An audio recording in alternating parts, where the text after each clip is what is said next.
Hitler के Nazi propaganda में Jews को रैट्स और पैरासाइट्स कहा गया था, यानी चूहा और परजीवी। ये बात हिटलर के खुद के लिखे माइन कैम्फ किताब में दर्ज है। मेरी बात को लिख लीजिए। इस तरह की भाषा आने वाले नरसंहार की तरफ इशारा करती है। इसराइल के national security minister Itamar Ben Gvir ने एक प्लान बनाया है। गाजा से जो भी फिलिस्तीनी अक्टूबर 2023 के बाद अरेस्ट होकर इजरायली जेल में हैं, उनको एक खास तरह के जेल में रखा जाएगा। खास इसलिए क्योंकि जिस जेल में रखा जाएगा उसके चारों तरफ गड्ढा खोद के उसमें नाइल क्रोकोडाइल छोड़ दिया जाएगा ताकि कोई भाग ना सके। ध्यान रखिएगा, नाइल क्रोकोडाइल दुनिया का सबसे बड़ा और खतरनाक मगरमच्छ होता है।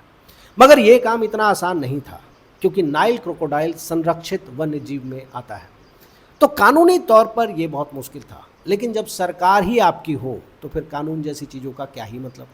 इसराइल के एनवायरमेंटल प्रोटेक्शन मिनिस्टर एडिथ सिल्मन ने नाइल क्रोकोडाइल का लीगल स्टेटस ही बदल दिया। उसे प्रोटेक्टेड वाइल्ड लाइफ से कल्टीवेटेड वाइल्ड लाइफ की कैटेगरी में डाल दिया, यानी शेर को कुत्ता बना दिया। हालांकि जेरूसलम डिस्ट्रिक्ट कोर्ट ने अभी इस पर टेम्पररी रोक लगा दी है, लेकिन बेन गवीर और सिल्मन खुद केट्जियोट जेल में खोदी गई खाई देखने गए थे। मतलब प्लान रुका नहीं है, और आज के इसराइल को देखते हुए मेरा मानना है कि प्लान रुकेगा नहीं। इसके खिलाफ इसराइल के अपने विद्वानों ने सरकार को चिट्ठी लिखी, कहा यह अकल्पनीय और भयावह है और रीसेंट हिस्ट्री में जानवरों का इस तरह का इस्तेमाल नहीं देखा गया है।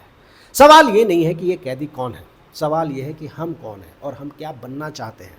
बिल्कुल इसी तरह की हरकत 1930 में जर्मनी ने भी की थी। तो क्या इसराइल उसे दोहरा कर बताना चाह रहा है कि जर्मनी सही था, या उन काले दिनों के बहाने इसराइल फिलिस्तीनियों से अपनी धर्म आधारित नफरत को जस्टिफाई कर रहा है?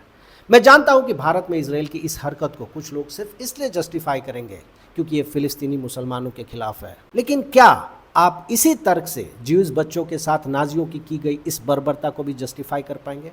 पहले देख लीजिए।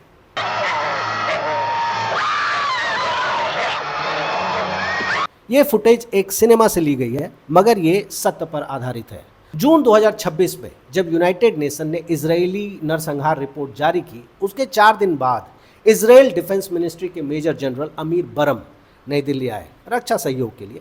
ध्यान रखिएगा, अदानी ग्रुप इसराइल के एल्बीट सिस्टम के साथ वही ड्रोन बनाता है जिसके गाजा में इस्तेमाल होने की रिपोर्ट आती रही है। डीह्यूमनाइजेशन का यही पैटर्न है, पहले भाषा बदलती है, फिर पॉलिसी बदलती है, और फिर पॉलिसी की आड़ में नफरत को जस्टिफाई किया जाता है। सवाल इसराइल का ही नहीं है, सवाल हमारा भी है, क्योंकि हम भी इंसान को भाषा, पहनावा, खाने पीने के आधार पर अलग करने लग गए हैं। अब आपसे एक सवाल, क्या हमारा देश उसी रास्ते पर चल रहा है जिस पर इसराइल है? जवाब ज़रूर दीजिएगा।